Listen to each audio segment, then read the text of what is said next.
ನಾನು ಮನೆಯಲ್ಲೇ ಮೆಹಂದಿ ಗಿಡ ನೆಟ್ಟಿದ್ದೀನಿ, ಒಂದು ಪಾಟಲ್ಲಿ ಹಾಕ್ಬಿಟ್ಟು. ನಾನು ಇದೇ ಮೆಹಂದಿನ ತಲೆಗೆ ಹಾಕೋದು. ಈಗ ನಾನು ಕೊಯ್ತಾ ಇದ್ದೀನಿ ಮೆಹಂದಿನ. ವಾರಕ್ಕೊಂದ್ಸಲ ನಾನು ಈ ಎಲೆಯನ್ನು ಹಾಕ್ತಾ ಇದ್ದೀನಿ ನೋಡಿ.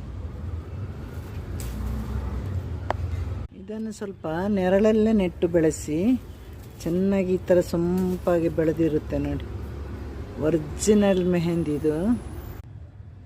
ಹೀಗೆ ಒಂದು 4 ದಾಸವಾಳದ ಎಲೆ, ದಾಸವಾಳ ಎಲೆ ಕೂಡ ನಾನು ಮನೆಯಲ್ಲೇ ನೆಟ್ಟಿದ್ದೀನಿ.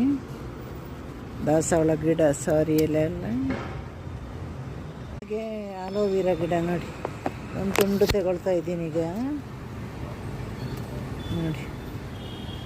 ಸ್ವಲ್ಪ ಟೀ ಡಿಕಾಕ್ಷನ್ ಹಾಕಿ ಇದನ್ನೀಗ ನಾನು ಒಳ್ಳೆ ಪೇಸ್ಟ್ ಮಾಡ್ತಾಯಿದ್ದೀನಿ ಮಿಕ್ಸಿ ಜಾರಲ್ಲಿ. ಈಗ ಈ ಪೇಸ್ಟನ್ನು ವಾರಕ್ಕೊಂದ್ಸಲ ಕೂದಲಿಗೆ ಹಚ್ಚಿ ಇದರಲ್ಲಿ ಮೆಹಂದಿ ಎಲೆ